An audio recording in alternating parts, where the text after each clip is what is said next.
즐거운 명절 보내시기 바랍니다. 오늘 이 자리에 참여하신 우리 성도님들 함께 인사 나누겠습니다. 사랑하고 축복합니다. 사랑하고 축복합니다. 먼저 우리 하나님의 말씀을 듣기 전에 한번 성경책 들고 우리 믿음으로 한번 고백하겠습니다. 하나님의 말씀을 내 입술에 두고, 하나님의 말씀을 내 생각에 두고, 하나님의 말씀을 내 가슴에 두고 살아갑시다. 아멘. 성도가 살아가는 모든 삶은 하나님의 말씀이 우리의 삶의 기초가 돼야 돼요. 그래서 말씀을 따라 살아가는 성도, 그럴 때 우리의 인생이 그리스도 안에서 풍성한 열매를 맺는 축복이 있을 줄 믿습니다. 봄의 시작을 알리는 입춘이 며칠 전에 지났어요. 이제 추운 겨울이 이제 지나가고 따뜻한 봄이 오는 것 같습니다. 소망하건대 코로나19도 이 봄바람과 함께 사라지기를 간절히 소원합니다. 지난 시간 우리는 예수님이 성령에 의해 광야로 내던져져서 40일을 계시면서 그곳에서 사단에게 시험을 받는 그러한 모습을 보았습니다. 예수님이 받으신 그 시험은 인류가 당하는 그러한 시험이라고 할 수 있죠.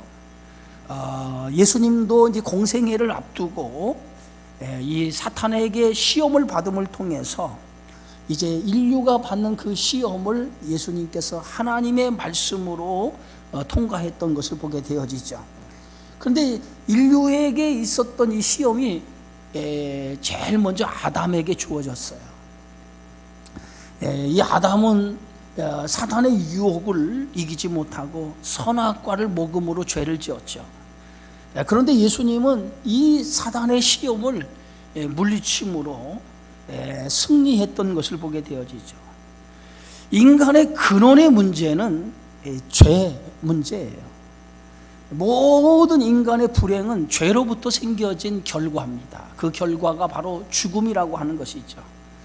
사탄의 유혹을 이기지 못한 그 결과, 죄가 들어오고 그 죄로 인해서 인간에게 죽음이 찾아온 겁니다. 그래서 이 근원의 문제가 해결되지 않으면 우리는 영원히 이 불행한 삶 속에, 죽음이라고 하는 사망의 그늘 속에 살 수밖에 없어요. 예수님이 이 땅에 오신 근본적인 목적은 바로 인간의 근원의 문제, 이 죄 문제를 해결하기 위해서 이 땅에 오셨다는 거예요. 그래서 예수님도 이제 인간의 몸을 입고 이 땅에 오셔서 사탄에게 시험을 받음을 통해서 인간이 당한 이 근원의 문제를 예수님께서 말씀으로 물리치심으로 예수님이 이 땅에 오신 궁극적인 목적, 그 뜻이 어디 있는가를 이 시험의 사건을 통해서 우리에게 드러내고 있는 것을 보게 되어지죠. 이제 예수님이 사탄의 시험을 다 받으시고 이제 말씀으로 승리하시자 사탄은 떠나가죠. 그리고 사탄은 떠나가고 천사가 와서 예수님을 수종드는 그런 모습을 볼 수 있어요. 이것은 바로 예수님은 하나님의 아들이요, 우리의 죄를 구원하시기 위해서 이 땅에 오신 메시아라고 하는 것을 오늘 마가는 정확하게 이 말씀을 통해서 드러내고 있는 걸 볼 수 있습니다.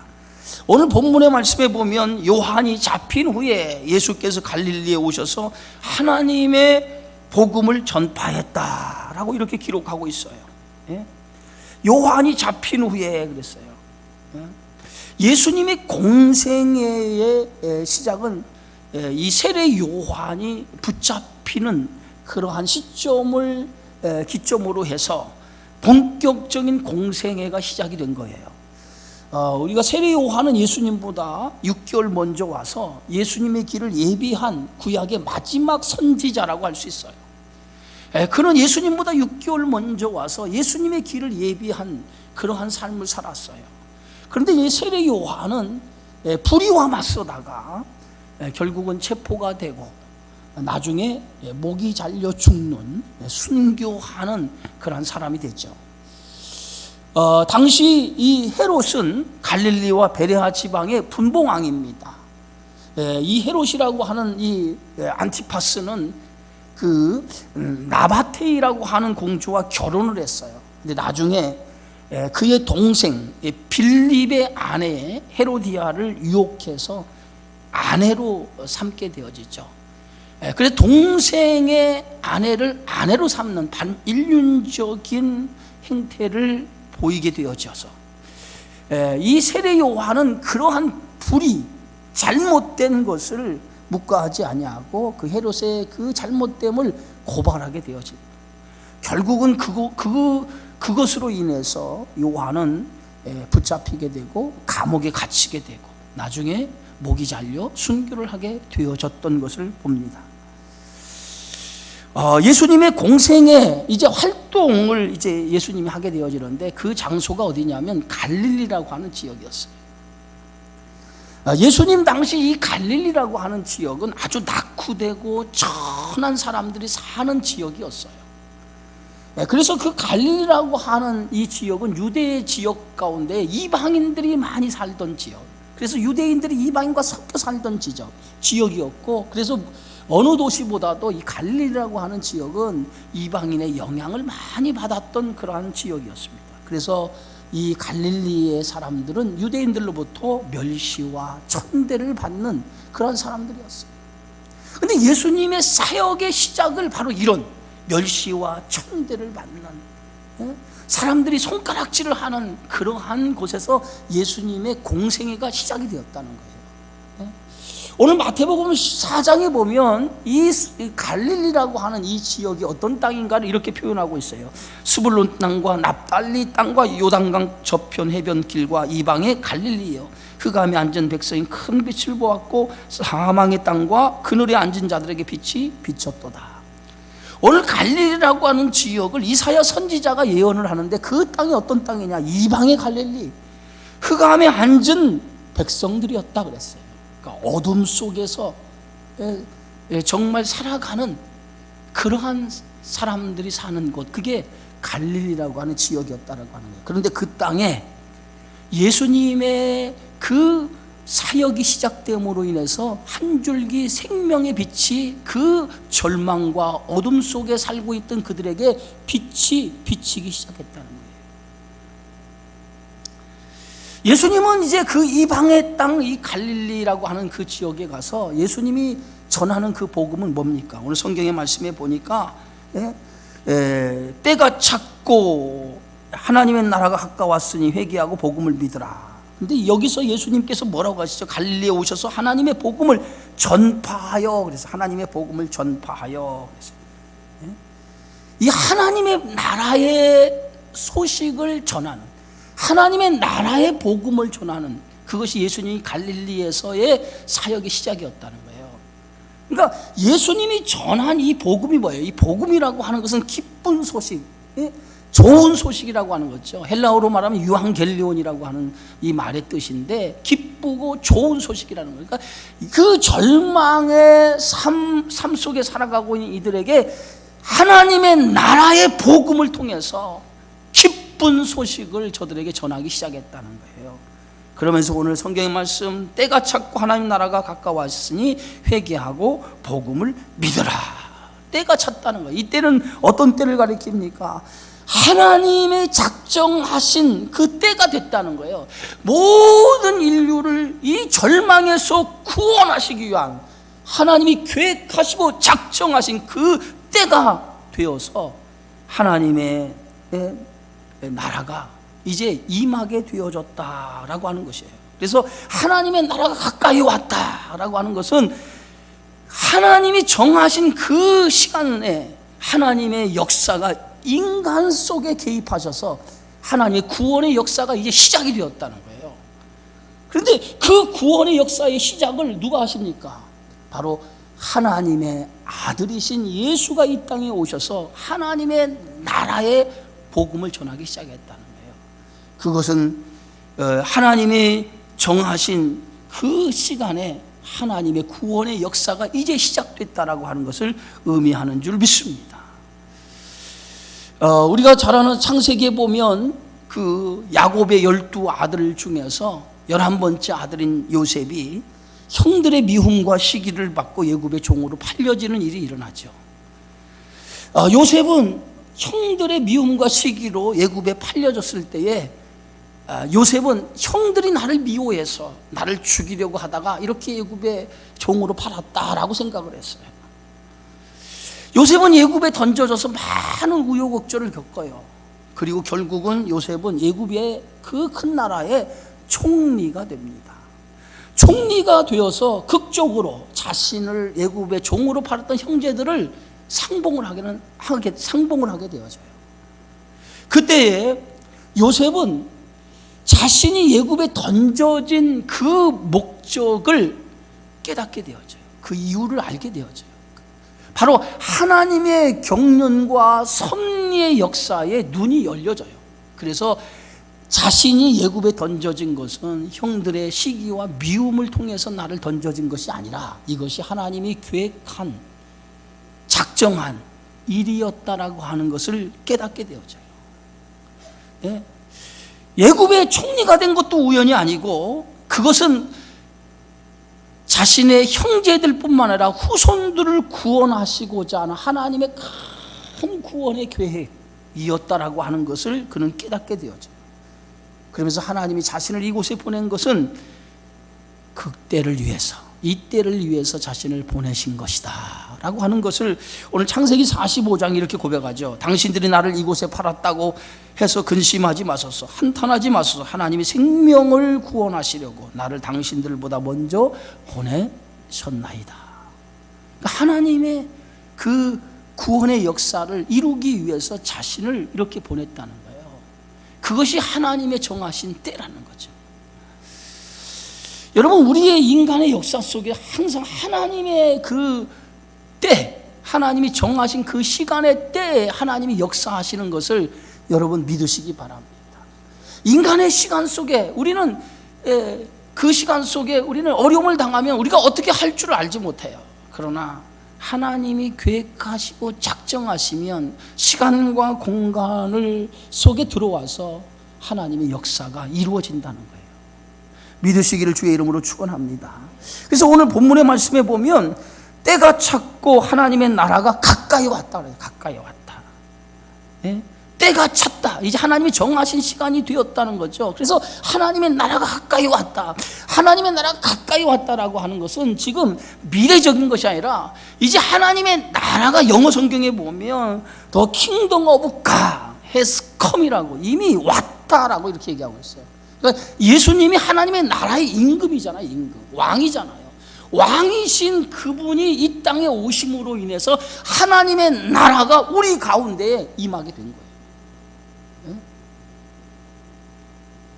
그래서 예수님께서는 지금 하나님의 나라가 너희 가운데 임했으니 회개하고 복음을 믿어라. 예수님은 그 절망에 시리와 절망, 가난에 허덕이는 그 인생들을 향해서 하나님의 나라로 그들을 초청하고 있다는 거죠. 그래서 회개하고 복음을 믿어라. 오늘 예수님의 메시지가 회개하고 복음을 믿으라는 거예요. 그게 예수님의 메시지예요. 하나님의 나라가 임했으니 그 나라의 백성으로 초청을 하는데 그 백성이 되기 위해서는 전제 조건이 뭐냐면 회개하고 복음을 믿어야 된다는 거예요. 그러지 않으면 하나님의 나라가 임한 그 나라의 백성이 될 수가 없다는 거예요. 오늘 저와 여러분이 오늘 하나님의 나라의 백성이 되기 위해서는 이 회개와 이 복음을 믿는 역사가 이루어져야 됩니다.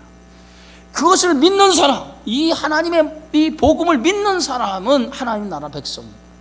그리고 우리의 인생이 하나님이 주관하시는 그러한 사람이 되어지는 줄 믿습니다. 그래서 여기서 회개하라라고 하는 말은 회개는 돌이키는 것을 얘기하는 돌이키는 것.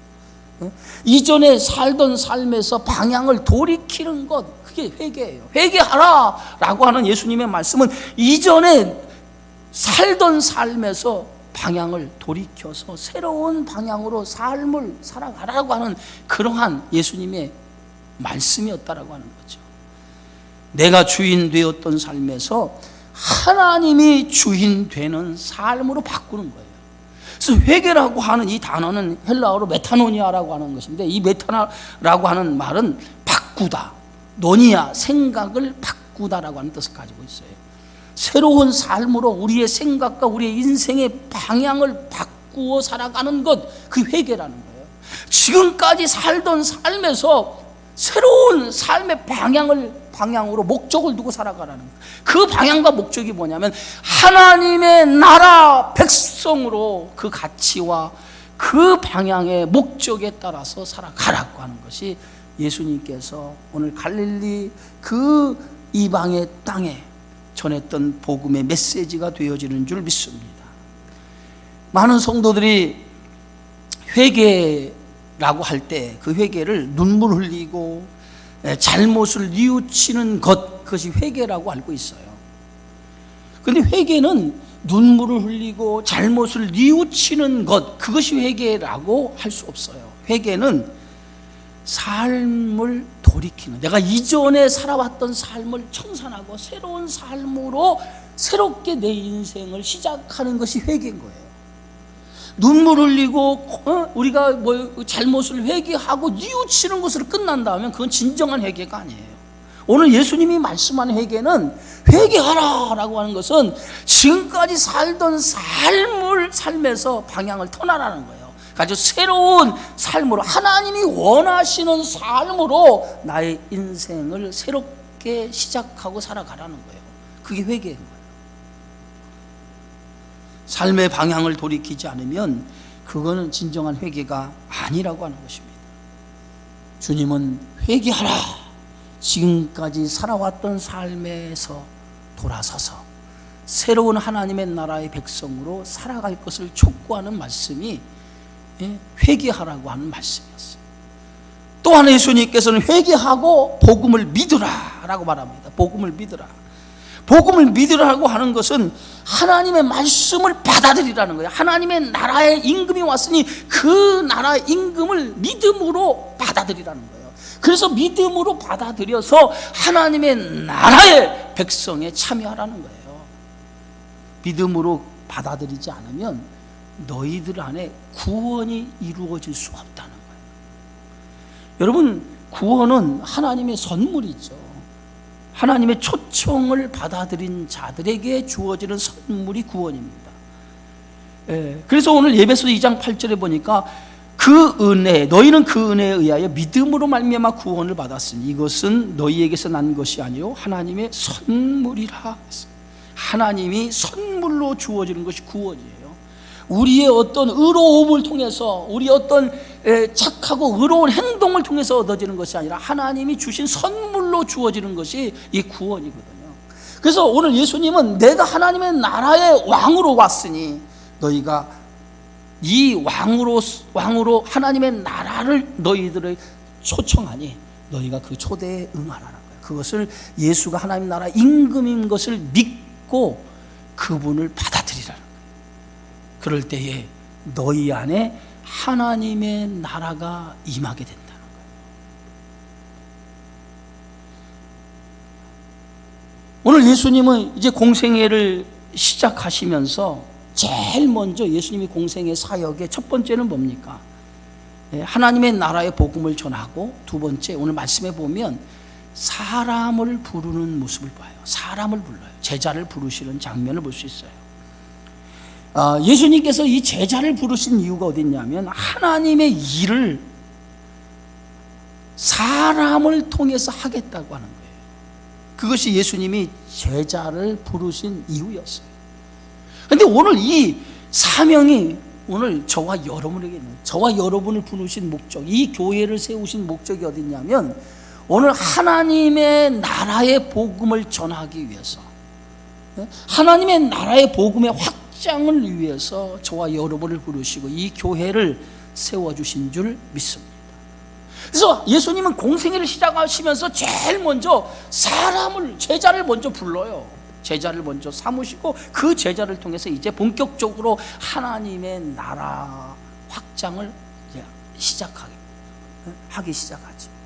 자, 오늘 성경의 말씀에 보면 16절에 갈릴리 해변으로 지나가시다가 시몬과 그 형제 안드레가 바다에 그물 던지는 것을 보시니 그들은 어부라. 예수님이 갈릴리 해변으로 이제 걸어가시는데, 예? 시몬과 그 형제 안드레가 바다에 그물 던지는 것을 보았다 그랬어요.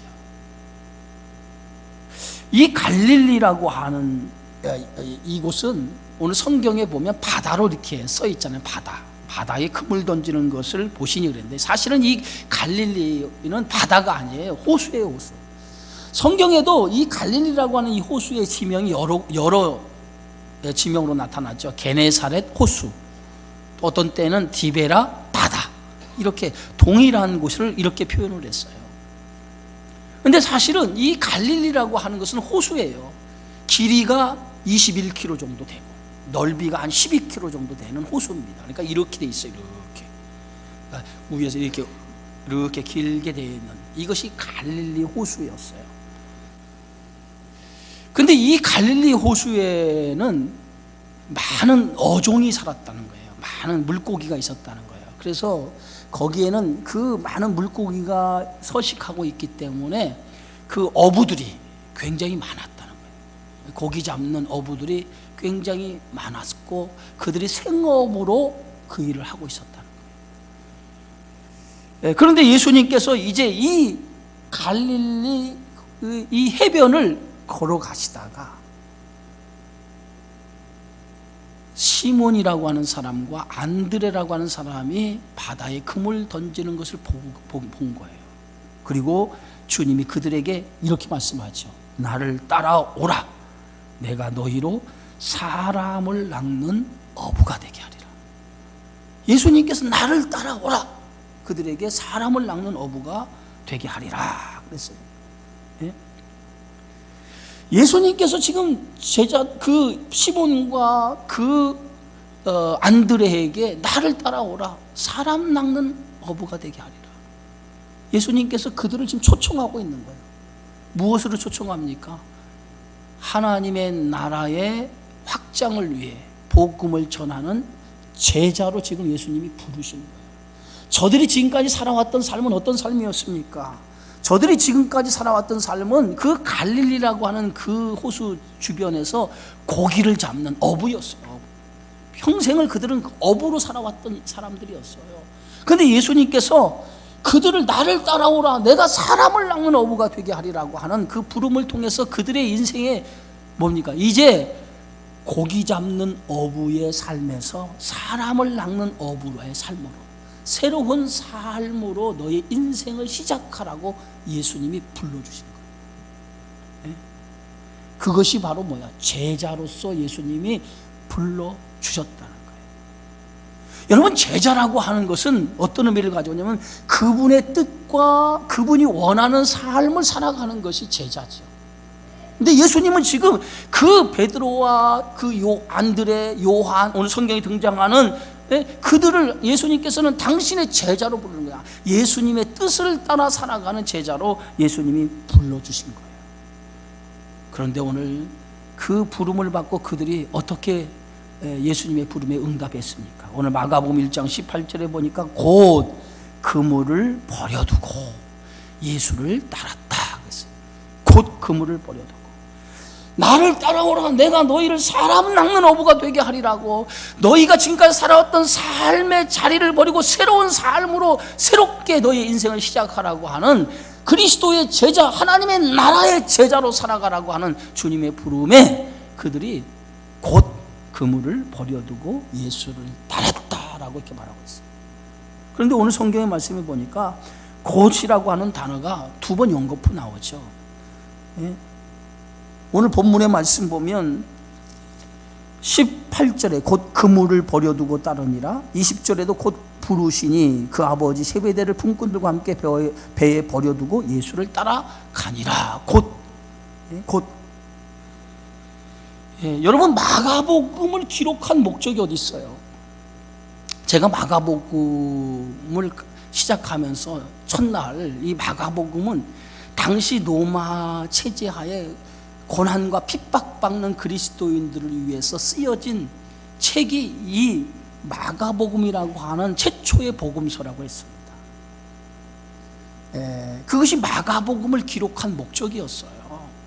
그런데 오늘 이 곧이라고 하는 이 단어가 갖는 의미가 뭐냐면, 지금 그 로마 체제 하에서 그리스도인으로 살아가는 그 삶이 핍박과 고난이 있는 거예요.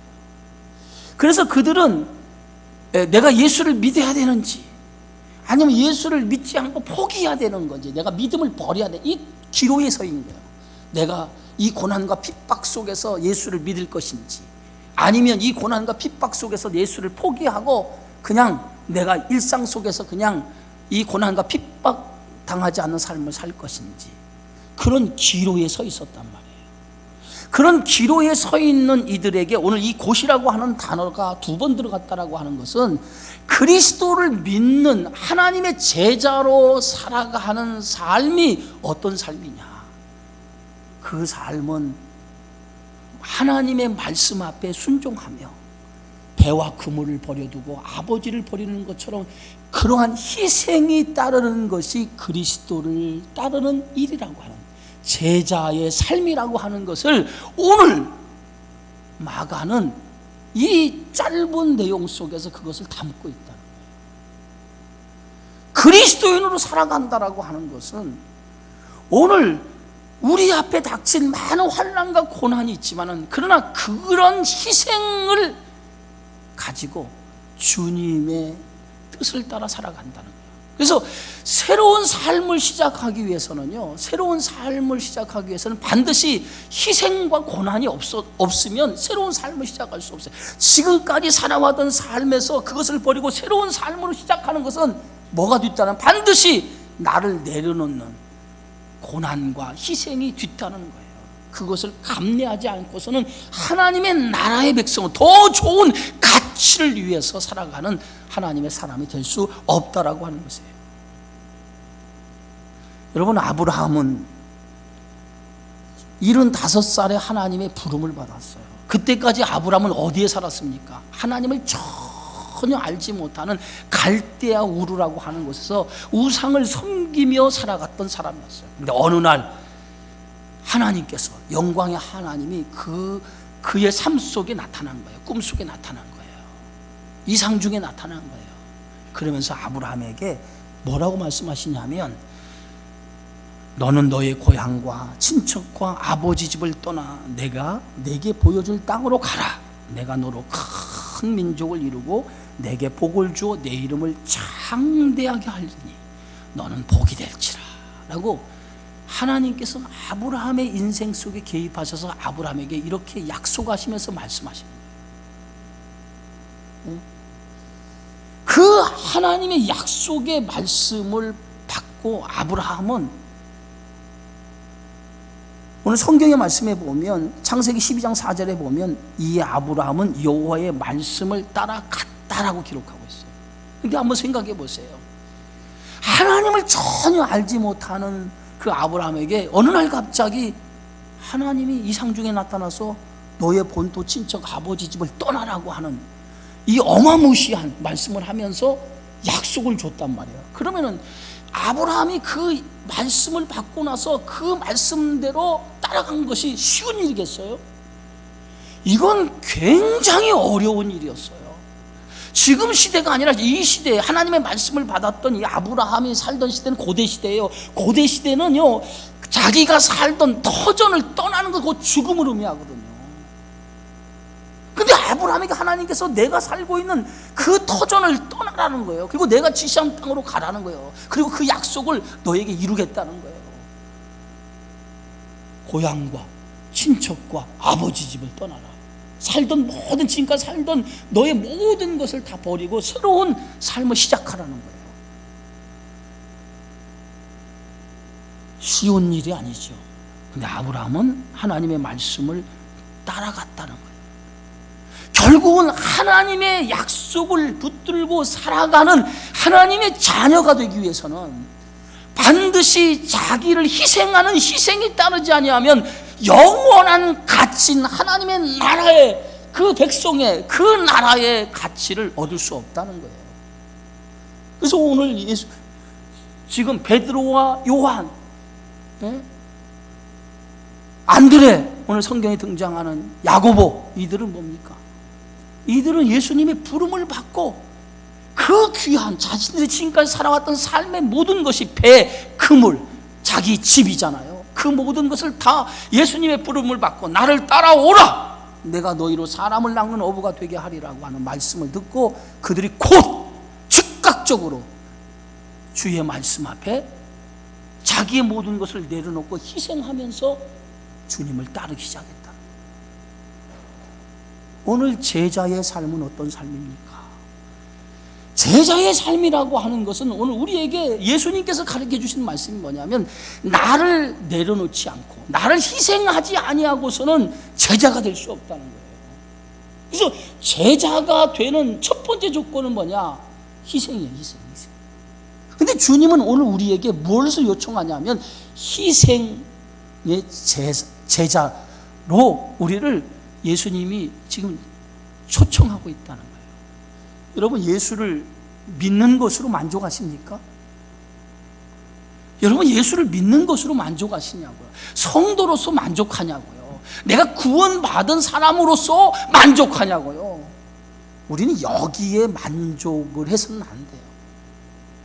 구원받은 것은 감사한 일이고 기쁜 일이고 좋은 일이고 행복한 일이지만은 우리가 여기에 머물러 있어서는 안 되고, 우리는 이 구원받은 성도에서 한 걸음 더 나가야 되는데, 그 한 걸음이 뭐냐면 제자로서의 삶을 살아가는 거예요. 오늘 주님이 저와 여러분에게 요구하는 것이 바로 제자로서의 삶을 살아가는 걸 요구하는 거예요. 단순히 성도로서 구원받은 그런 백성으로 그것으로 만족하는 삶을 살아가는 것을 원하는 게 아니라, 오늘 이 시대 속에서, 이 역사 속에서 오늘 주님은 저와 여러분을 제자로 살아가라는 거예요. 제자로. 하나님의 뜻을 쫓고 그 뜻을 삶의 목적으로 두고 그 목적을 위해서 자기를 희생하며 살아가는 삶을 살아가라는 거예요. 그게 제자의 삶이에요. 그것을 오늘 주님은 지금 베드로와 요한과 야고보와 안드레에게 요구하고 있는 거예요. 근데 그들은 그 요구 앞에, 하나님, 예수님의 부르심, 그 초청 앞에 그들은 모든 것을 버려둔 거예요. 배도, 그물도, 그 가정, 자기 집도 버리고 주님을 따른 거예요. 자기 희생을 통해서 주님의 제자가 돼요. 주님의 제자가 되기 원하십니까? 성도가 아니라 한 걸음 더 나가서 주님의 제자가 되기 원하십니까? 주의 말씀 앞에 순종하고 희생을 통해서 주님의 제자의 길을 걸어가야 되는 줄 믿습니다. 또 하나, 오늘 예수님께서 뭐입니까? 그들에게 나를 따라오라, 내가 너희로 사람을 낚는 어부가 되게 하리라. 그래서 사람을 낚는 어부, 궁극적인 예수님이 그 시몬과 그 안드레와 그리고 야고보와 요한을 부르신 그 말씀의 의미는 뭐냐면 사람을 낚는 어부가 되게 하겠다. 이제까지 너희는 고기 잡는 어부로 살아간 거예요. 자신들의 배를 불리기 위해서, 먹고 사는 그 일을 위해서 그런 어부로서의 인생을 살아갔다는 거예요. 그러나 이제는 너희의 배를 불리는 인생을 살아가는, 너희 스스로의 만족을 위해서 살아가는 인생이 아니라 이제는 하나님의 영광을 위해서 살아가는 인생이 되라는 거예요. 믿으십니까? 그게 사람 낚는 어부예요. 어제는 우리 장로님들, 신천 장로님들 계시고 또 진급 중에 있는 장로님들 계셔서 제가 지방 자격위원이니까 이렇게 함께 이렇게 대화를 나누면서 정말 하나님이 세우신 그 직분이라고 하는 것이 어떤 직분이냐, 어떤, 이것이 세상으로 말하면 어떤 계급이 아니라는 거죠. 교회 안에서 권사가, 집사가 되고 권사가 되고 장로님이 되는 이 모든 것이 어떤 세상적으로 말하면 계급이라고 생각하면 이건 우리가 큰 문제예요. 목사도 계급이 아니잖아요. 중요한 것은 하나님이 나에게 더 섬기라고, 더 하나님의 일을 섬기라고 나에게 이 귀한 사명을 주신 거죠. 저는 그것을 말씀했어요. 정말 섬김의 사명, 그것이 오늘 저희들에게, 우리에게 주신 하나님의 사명이에요. 그럼 그 섬김의 사명은 어떤 일을 하는 일입니까? 바로 사람 낚는 어부가 되게 하는, 사람 낚는 어부. 예? 지금까지는 내가 먹고 사는 그 일이 나에게 주어진 일이라고 그것만 열심히 하면 된다고 생각하는데, 우리는 거기에 우리의 인생의 목적을 두면 안 돼요. 먹고 사는 일, 나 하나 먹고 살고 내 가족 먹여 살리는 일, 그것이 나의 인생의 전부로 살면 안 된다는 거예요. 오늘 제자는 그것만이 아니라 하나님의 뜻을 쫓아 살아가는 일이 우리에게 주어진 새로운 사명이라고 하는 것을 인식하고 살아가야 될 줄 믿습니다. 그게 제자의 삶이에요. 예? 나만을 위해 살아가는 것이 아니라 이제는 뭐요? 나의 인생의 모든 목적과 방향이 주님을 위해서 살아가는 인생이 되어져야 된다는 거예요. 그게 사람 낚는 어부예요. 예? 그래서 예수님께서 마태복음 16장에 뭐라고 말합니까? 누구든지 나를 따라오려거든 자기를 부인하고 자기 십자가를 지고 나를 따를 것이라. 자기를 부인한 자기 희생을 가지고 주님을 따르라는 거예요. 주님을 따른다는 거 하는 것은 쉬운 일이 아니에요. 여러분, 성도로서 살아가는 일과 제자로서 살아가는 일은 쉬운 일이 아니에요. 제자로 살아간다고 하는 것이 훨씬 더 어려운 일이에요. 그러나 이 제자로 살아가는 그 길에는 하나님의 영광과 축복이 있는 줄 믿습니다. 나를 희생하고 그 하나님의 제자로 살아가는 그 일에는 장차 주어질 영광이, 이 땅에서 받는 영광, 더 큰 영광과 축복이 우리에게 있다고 하는 거예요. 그것을 믿기 때문에 우리는 주님의 제자로 부르시는 이 초청에 아멘 하고 응답하며 살아가는 성도가 되어야 될 줄 믿습니다. 여러분, 주님의 제자가 되는 것은 아무나 되는 게 아니에요. 그잖아요. 아무나 주의 제자가, 장로님이 되는 것도 아무나 장로님이 될 수 있는 게 아니에요. 이거는 하나님의 부르심이에요. 특별한 부르심으로 하나님께 세우신 거예요. 오늘 베드로, 요한, 야고보, 안드레, 하나님이 그 제자로 부르신 건 특별한 부르심이에요. 그 특별한 부르심을 받았다라고 하는 거 감사하게 생각하세요. 영광스럽게 생각하세요. 축복된 일이라고 하는 것을 생각하세요. 여러분, 내가 아무것도 아닌 것 같죠. 성도라고 해서 여러분 교회 자리에 와서 온 게 아무것도 아니에요. 하나님은 여러분을 얼마나 귀하게 여기시는데, 여러분 한 사람 한 사람이 하나님 보시는 최고로 아름답고 최고로 축복된 사람이 되어지는 줄 믿습니다. 주님은 오늘 베드로와 요한을 부르시면서 그들이 부르시는 장소가 어디였어요? 고기 잡는 그 현장에서 그들을 부른 거예요. 고기 잡는 현장에서 사람을 낚는 어부로 불렀어요. 이것은 뭐냐면, 제자로 살아가는 삶은 우리가 어디서 살아가야 되느냐? 바로 우리가 소명받는 장소는 내가 살아가는 삶의 현장이 제자로서 살아가는 삶의 현장이라고 하는 것을 여러분 믿으시기 바랍니다. 그래서 여러분, 제자로 살아가는 일이 하나님 나라에 확장하는 일에 하나님이 주어진 일이지만은 그 역할을 감당하는 현장은 교회가 아니에요. 교회의 문을 나서서 여러분의 가정이, 여러분의 일하는 일터가 제자로 살아가는 삶의 현장인 것을 믿으시기 바랍니다. 그래서 그곳에서 하나님의 나라의 복음으로 살아가는 여러분을 통해서 많은 영혼을, 사람을 낚는 업으로 그들을 구원하는 역사, 그것이 저희들에게 맡겨주신 하나님의 귀한 일이라고 하는 것을 믿으시고 그 사명을 감당해야 될 줄 믿습니다. 사랑하는 성도 여러분, 오늘 주님은 저와 여러분을 불러주셨어요. 이 부르심에 감사하시기 바랍니다.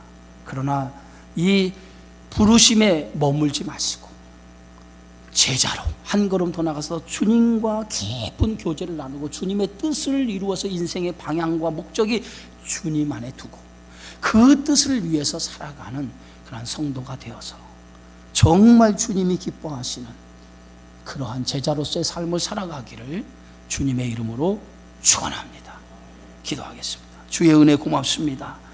오늘 예수님께서 공생애를 시작하면서 천국 복음을 전하시고 그리고 사람을 부르셔서 제자로 삼아주신 것처럼 오늘 우리에게 천국 복음을 통해서 하나님의 사람으로, 그리스도의 사람으로 불러주심을 감사합니다.